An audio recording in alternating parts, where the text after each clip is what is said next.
মুখে হাসি বুকে বল তেজে ভরা মন, তবে না আছে মুখে হাসি না বুকে বল। নাহিদ রানার সামনে কাঁপেন সব ব্যাটার। অবশ্য তেজে ভরা মন বলা হচ্ছে পাকিস্তান ক্রিকেট দলের কথা। আগের দিন খুররম শাহজাদ বলেছিলেন কেবল ভাগ্যগুণেই লিটন নাকি সেঞ্চুরি হাঁকিয়েছেন। বোর্ডের রান রাখতে চায় 400 থেকে 450, অথচ থেমেছে অর্ধেক পথেই, লিডের টিকিটাও ছুঁতে পারেনি। এদিকে সালমান আলী আঘা সাহস নিয়ে প্রশ্ন তুলে তা হজম করেছেন আস্ত এক হার। তবু যেন শিক্ষা হচ্ছে না পাকিস্তানের। এবার বাংলাদেশের বোলারদের কৃতিত্ব খাটো করে দেখলেন বাবর আজম। সাম্প্রতিক সময়ে বল হাতে দারুণ ছন্দে আছে বাংলাদেশের বোলিং ইউনিট। সিলেট টেস্টও এর ব্যতিক্রম নয়। 278 রানের পুঁজি নিয়ে 46 রানের লিড পাওয়া তো চারটিখানি কথা নয়। যদিও বাংলাদেশের বোলিংকে এত মাহাত্ম্য দেখাতে নারাজ বাবর। পাকিস্তান 232 রান করতে পেরেছে তার ব্যাটে ভর করেই। 68 রানের ইনিংসে বাবর শুধু দলের সর্বোচ্চ স্কোরারই নন, একমাত্র হাফ সেঞ্চুরিরও মালিক। তবে দ্বিতীয় দিনের খেলা শেষে তিনি দাবি করলেন পাকিস্তানের ব্যর্থতার কারণ ব্যাটারদের উচ্চাভিলাষী শট। বাংলাদেশের বোলারদের তেমন কৃতিত্বই দেখছেন না তিনি।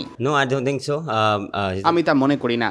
বোলিং ভালো, তবে আমরা সফট ডিসমিসালে অনেকগুলো উইকেট বিলিয়ে দিয়ে এসেছি।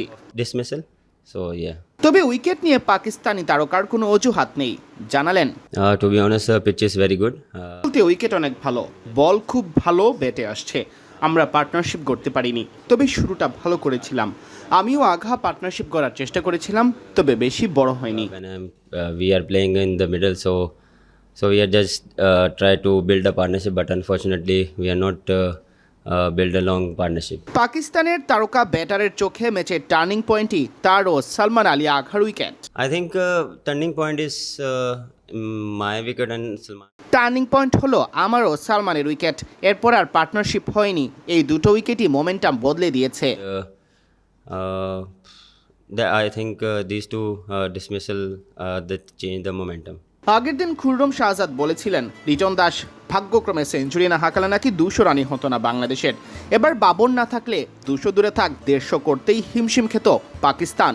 বাংলাদেশের কাছে এ নিয়ে টানা 3টি টেস্ট হেরেছে মেন ইন গ্রিনরা।